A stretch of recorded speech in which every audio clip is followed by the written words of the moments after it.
আপনি বন্ধ করে দেন, যা লাগবে হ্যাঁ সাইডা দেবো।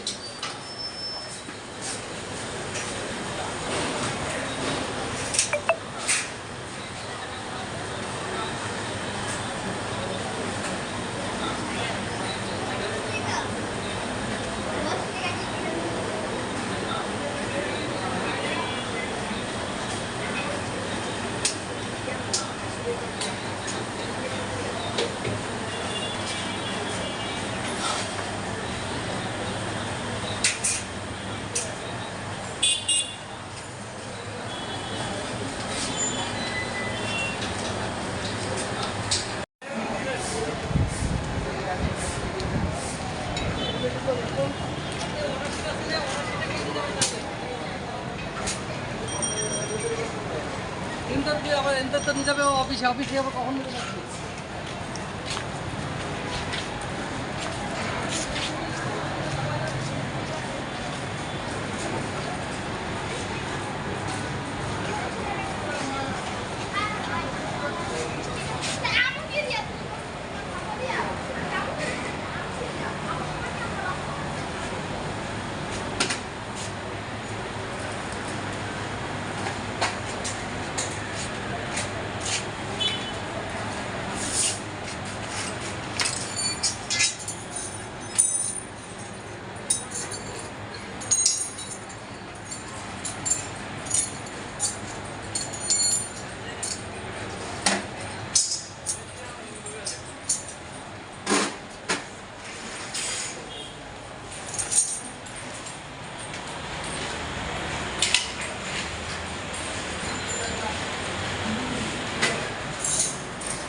আমরা তীব্র নিন্দা জানাই এবং প্রতিবাদ জানাই এবং তাদেরকে প্রত্যাহার করার দাবি জানাই।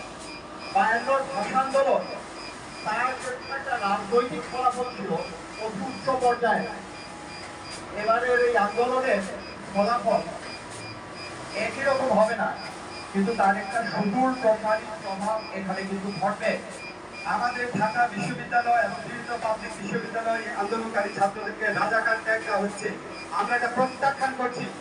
আমাদের ঢাকা বিশ্ববিদ্যালয় বা পাবলিক বিশ্ববিদ্যালয় বড় ছাত্র রাজাকার না।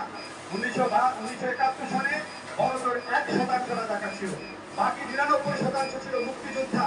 কাজে আজকে যারা সন্তানদের দেখছেন তারাও মুক্তিযোদ্ধার সন্তান, তারা জনযুদ্ধের মুক্তিযুদ্ধের সন্তান। তাদেরকে রাজাকার ট্যাগ দেওয়া বন্ধ করেন, রাজাকার ট্যাগ দেওয়ার রাজনীতি সরকার বন্ধ করেন। এটা করতে করতে আপনারা মুক্তিযুদ্ধের চেতনাকে হেয় করছেন।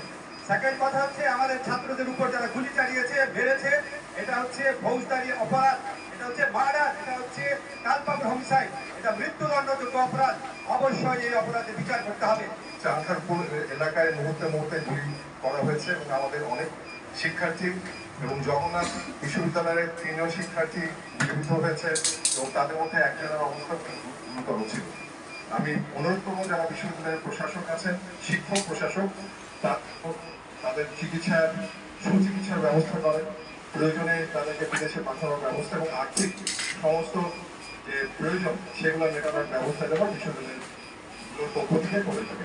এই আন্দোলন, এই নিপীড়ন আকাশ থেকে পড়েনি। বছর পর বছর নিপীড়ন চলেছে ক্যাম্পাসে, এই হলগুলোতে, এবং বিশ্বের কোনো সভ্য দেশে চিন্তাও করা যায় না যে একটা ক্যাম্পাসে একটা ছাত্র প্রতিদিন নিপীড়িত হয়, তার হলগুলোর প্রশাসন থেকেও